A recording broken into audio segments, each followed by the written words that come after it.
Participer à un essai clinique est essentiel pour faire avancer la recherche, que ce soit un essai thérapeutique ou un essai sans traitement, souvent appelé étude d'histoire naturelle, au cours desquelles on observe l'évolution d'une maladie afin de mieux la comprendre et de mieux documenter son évolution, dans le but d'optimiser ultérieurement le développement d'essais thérapeutiques. Donc pour chaque essai clinique, des critères de participation, appelés critères d'inclusion ou d'exclusion, sont définis afin d'avoir une population homogène. Par exemple, un critère d'inclusion pourrait être une mutation dans un gène précis, une mesure d'acuité visuelle ou une taille de champ visuel spécifique. C'est pourquoi, pour participer à un essai thérapeutique, il est important d'avoir au préalable une bonne caractérisation de sa maladie, qui sera faite si possible dans un centre de référence qui tient un registre de patients. Et en cas de maladie génétique, il est important d'avoir déterminé au préalable la mutation à l'origine de la maladie. Quand un essai clinique démarre, donc le centre investigateur va regarder parmi son registre de patients les candidats potentiels correspondant aux critères d'inclusion. Il peut également communiquer avec les centres collaborateurs avec lesquels il travaille, qui vont eux aussi regarder parmi leur patientèle les candidats potentiels. Ainsi, les sujets identifiés comme candidats potentiels vont être contactés pour une première fois par un médecin investigateur ou un attaché de recherche clinique pour un premier entretien. On va leur exposer l'objectif de l'étude, le principe, les bénéfices potentiels ou les risques potentiels. Donc on a un temps de questions-réponses. Ensuite, une feuille d'information complète expliquant l'étude leur est envoyée pour un temps de réflexion. Ensuite, dans un délai de 2 semaines environ, les candidats sont recontactés pour répondre à d'autres questions et pour donner une réponse à une éventuelle participation à cet essai.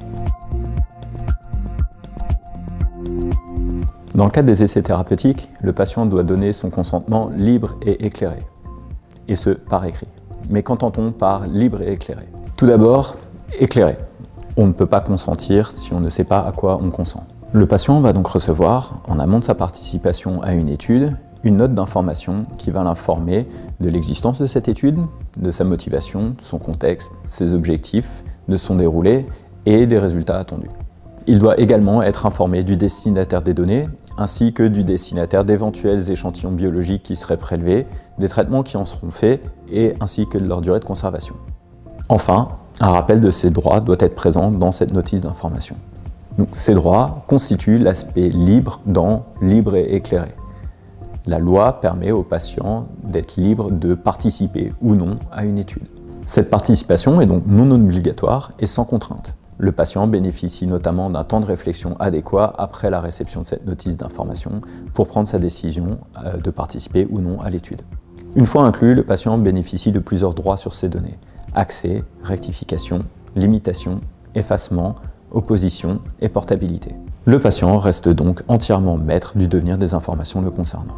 Même après l'inclusion, le patient peut décider de retirer son consentement et sortir de l'étude à tout moment, sans justification et sans impact sur sa prise en charge médicale par l'équipe de soins. En résumé, le patient est libre de dire oui, il est libre de dire non, et il est libre de changer d'avis, et il peut dire non, même s'il avait dit oui auparavant, et ce, sans conséquence pour lui. L'étude commence par une visite de sélection dont le but est de confirmer les critères d'inclusion, enfin, en tout cas que le patient répond aux critères d'inclusion, donc par des examens ophtalmo, acuité visuelle, champ visuel, imagerie, et éventuellement une consultation de médecine générale ou une consultation d'anesthésie dans le cadre des études thérapeutiques. Si tous les critères d'inclusion sont validés pour le patient, une visite très complète avec tous les tests de l'étude, notamment éventuellement des répétitions de tests, va servir de référence pour la suite de l'étude et l'analyse des résultats par la suite. À partir de cette visite de référence, l'implication et l'investissement du participant sont primordiaux. Mais il est important de garder à l'esprit qu'il s'agit d'un essai clinique et non d'un traitement. Les objectifs, selon l'avancement de l'étude, sont d'évaluer la tolérance d'une nouvelle molécule ou, ultimement, l'efficacité d'un nouveau médicament.